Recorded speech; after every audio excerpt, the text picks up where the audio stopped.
Social media তোলপাড় ভাই। যখন নামটা মেগাস্টার শাকিব খান, উনি সোশ্যাল মিডিয়ায় এলে আর কেউ সোশ্যাল মিডিয়ায় থাকে না।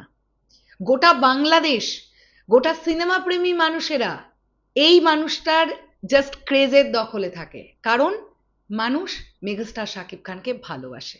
এটা তার প্রমাণ। তোমরা জাস্ট দেখো, গতকাল বিকেল থেকে সোশ্যাল মিডিয়ায় একটা বাজ বা রিউমার সার্কুলেট করতে শুরু করলো। কি সেই রিউমার?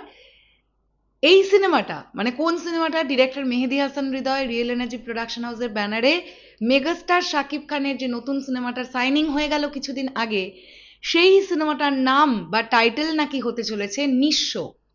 গতকাল বিকেল থেকে এই খবর সোশ্যাল মিডিয়ায় সার্কুলেট করতে শুরু করলো।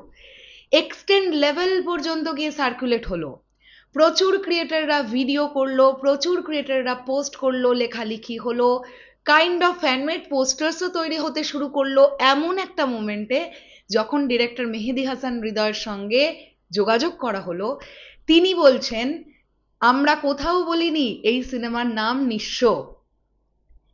এইবার এখান থেকে একটা কনফিউশন কিন্তু শুরু হয়ে গেল। আসলে কি এই সিনেমার নাম নিঃস্ব নয়? তাহলে এই সিনেমার নাম কি? আমরা তাহলে সেটা কবে জানতে পারবো?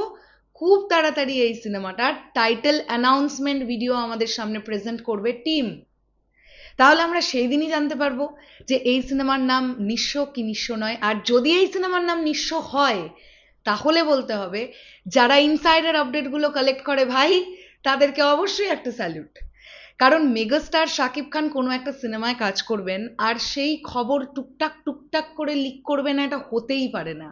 নামটা দা মেগাস্টার শাকিব খান, অন্য কেউ তো নন। দা মেগাস্টার শাকিব খান। এই মানুষটার একটা আপডেটের জন্য, একটা এইটুকু ছোট্ট আপডেটের জন্য মিডিয়া চ্যানেলরা পর্যন্ত চোঁ মেরে বসে থাকে কখন একটা আপডেট আসবে। তো দেখবার ব্যাপার এটাই। এবং মেহেদী হাসান হৃদয় আরো একটা কথাও বলেছেন। তিনি বলেছেন, অবশ্যই আমি সাকিবিয়ান এবং দর্শকদের সাধুবাদ জানাই, কারণ মেগাস্টার শাকিব খানের একটা নতুন সিনেমা মানে সেটা নিয়ে আলাপ আলোচনা তুঙ্গে থাকবে। মেহেদী হাসান হৃদয় মেগাস্টার শাকিব খানকে নিয়ে বরবাদ করে বুঝে গেছেন যে ক্রেজ কাকে বলে, আসল ক্রেজ কাকে বলে। ডিরেক্টর মেহেদী হাসান হৃদয় যদি নিজের ছাপ আবারও এই সিনেমাটায় রেখে যেতে পারেন, তাহলে আমি তো বলছি আরো এক ধাপ উঠে যাবেন ওপরের দিকে ডিরেক্টর মেহেদী হাসান হৃদয়। কারণ ইতিমধ্যেই বরবাদ বানিয়ে মানুষের মনে একটা অনেক বড় আশ্বাস, একটা বিশ্বাসের জায়গা তৈরি করে ফেলেছেন তিনি। দেখবার ব্যাপার এটাই যে কি হয়। তাহলে আমি তোমাদের কাছেই প্রশ্নটা রাখলাম, তোমাদের কি মনে হচ্ছে মেগাস্টার শাকিব খানের এই সিনেমাকে নিয়ে যে ইনসাইডার রিপোর্ট সোশ্যাল মিডিয়ায় ঘুরলো যে এই সিনেমার নাম নিঃস্ব, তাহলে কি নিঃস্ব নাকি সত্যিই অন্য কিছু? দেখা যাক, টাইটেল অ্যানাউন্সমেন্ট ভিডিওটা আসুক, আমরা সেদিনই অফিসিয়ালি জানতে পারবো। শেষ করলাম ভিডিওটা, আসছি আবার খুব শিগগিরই। তাহলে এখনের জন্যে টাটা।